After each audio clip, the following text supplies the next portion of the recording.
माशाल्लाह जैसे हज़रत साहब ही कह रहे थे कि खूबसूरत बाग खिला है माशाल्लाह, सूफिया का है, मशाइख़ उज़्ज़ाम का। तो माशाल्लाह इस साइड पे उलमा भी दिखाई दे रहे हैं। तो मेरी बात ज़रा थोड़ी याददाश्त कमज़ोर है मुझे नाम नहीं याद रहते। तो माशाल्लाह सारे मेरे सर का ताज हैं।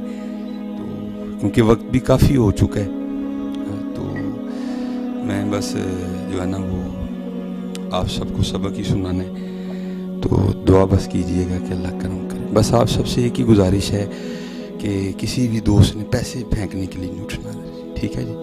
अल्लाह आपको जनाब इससे डबल अनायत फरमाए। लेकिन जो अदब है ना वो बड़ा ज़रूरी है। हुज़ूर नबी अलैहिस्सलाम का ये बड़ों का नाम लिया जा रहा हो तो सबसे अच्छी बात ये है कि बस बैठ के सुनो उसको। हाँ, अगर दिल कर भी रहा है तो बड़े तरीके से उसको चला दो आगे, लेकिन बस जो है ना वो बैठ के, अदब सबसे पहले है। बाकी जो है ना वो बात की है, क्योंकि हज़रत किताबों में भी बड़ा कुछ पढ़ा, लेकिन इस नालायक ने अपनी आँखों से भी बड़ा देखा है। तो अब बस कुछ और ही दिल करता है हज़रत जी।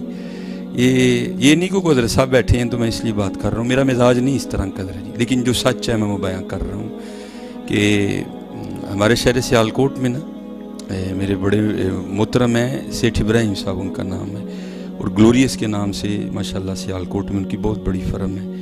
तो जो उनके वाले साहब थे ना वो हुज़ूर पीर सैयद नसीब अली शाह साहब के मुरीद थे रहमतुल्लाह तआला। तो बड़ी गुर्बत थी उस घराने पे, मैंने तो देखा ना, बड़ों से भी सुना। तो उनको हज़रत ने एक मेरा ठियानी शायद अनायत फरमाई थी। तो अक्सर रो के कहते हैं यार तीसरी नस्ल है साढ़े को ठियानी नहीं मुकी है। हाँ, तो क्योंकि हज़रत जी या नबी नबी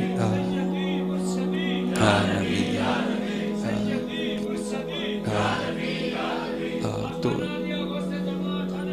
माशाअल्लाह, तो जो आप फेंकोगे वो तो मुक जाने हैं।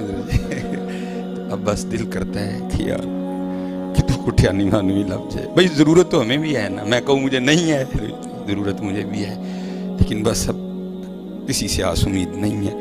बस झोली दर रसूलुल्लाह पे फैलाई है देखो। और हमने सुना है कि बुज़ुर्गों से कि कभी तो साहिब पूछेंगे कौन खड़ा दरबार हमारे। तो ये तो पता नहीं जिसने ये कहा वो उसके साहब कौन थे, लेकिन कुर्बान जाऊँ जो हमारे साहिब हैं। लक़द जाअकुम रसूलुम मिन अनफुसिकुम अज़ीज़ुन अलैहि मा अनित्तुम हरीसुन अलैकुम बिल मुमिनीना रऊफ़ुर रहीम है। तो कभी वाली तो बात ही नहीं है इंशाअल्लाह। तो बस अब दिल करता है कि उसमें से कुछ मिल जाए। मैं एक दफ़ा लाहौर तकरीर करने जा रहा था, तो तब मेरे पास मेहरान गाड़ी होती थी, तो मैं अकेला ही था। मुझे अकेले जाने में बड़ा मज़ा आता है, क्योंकि मैंने सुना है जब बंदा अकेला होता है तो फिर साथ बड़े और होते हैं। तो जब कोई हो तो सुना फिर वो नहीं होते इधर। तो इसलिए मुझे अकेले जाने में बड़ा मज़ा आता है। अल्लाह जो मेरे पीरो मुर्शिद है मुझे सख्त नाराज़ होते हैं कि कले ना जाया कर। तो बस मुझे जब बंदा अकेला होता है ना फिर साथ पता नहीं कौन कौन होता है इधर। तो फिर जब कोई होता है तो फिर कौन नहीं होता इधर। तो वो मैंने जब मुरीद का क्रॉस किया ना, तो आगे एक बड़े नहीफ़ो नज़ार से बाबा जी खड़े थे। तो आपको पता है कि मुरीद के वाला रोड जो मेन है उसको क्रॉस करना कोई बच्चों का खेल नहीं है, बड़ी ट्रैफिक चल रही होती है, बड़ी रफ्तार पर गाड़ियाँ गुजरती हैं। तो मेरी नज़र पड़ी तो मैंने साइड पे मेहरान खड़ी की, तो मैंने बाबा जी का हाथ पकड़ के ना तो उनको जो है ना मैंने उस सड़क क्रॉस करवा दी। तो पता नहीं दिल में क्या ख्याल आया कि मैंने एक शायद 1000 था या 500 का नोट निकाल के ना तो मैंने बाबा जी को पेश किया।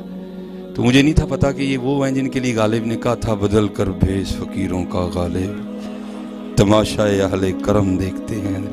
तो मैंने समझा बाबे का भैड़ा जहा लाचा है, भैड़ा जहा कुड़ता है, लेकिन इतनी थी नहीं ना कि अंदर भी देखता कि अंदर क्या क्या चल रहा है हज़रत जी। ज़ाहिर आँखों का तो अंधा ही हूँ ना हज़रत जी। तो मैंने बाबा जी को ना वो 1000 पेश किया हज़रत। तो बाबा जी की कैफियत बदल गई। तो उन्होंने पता क्या किया, वो हाथ में 1000 का नोट रख के ना उसको इस तरह किया और फूक मारा, तो मट्टी बन के उड़ गई सारी है। मुझे कहते हैं पता नहीं तू की समझे, यही तो यही समझे। वो मैं जी नस गया छड़ के, मैं छड़ के नस गया। तो ये हमने कुछ बड़ा समझ लिया इसको। मैं ये नहीं कहता कि ये कुछ भी नहीं है, लेकिन ये बड़ा कुछ नहीं है। इसलिए कोशिश करो कि हज़रत इन रंगों को निकालो अपनी महफिलों से। हाँ, नात खां को देना, आलमी दीन को देना, ये हमारे नबी अलैहिस्सलाम की सुन्नत है, लेकिन तरीका अदब वाला होना चाहिए। मोहब्बत से पेश कर दो तरीके से। और दाता हुज़ूर रहमतुल्लाहि ताला अलैह फरमाते हैं, आपके पीरो मुर्शिद हज़रत शेख अबुल फजल खुतली रहमतुल्लाहि ताला अलैह, आप फरमाते हैं हज़रत के फ़क्र का ये आलम था कि आपके कुर्ते को इतने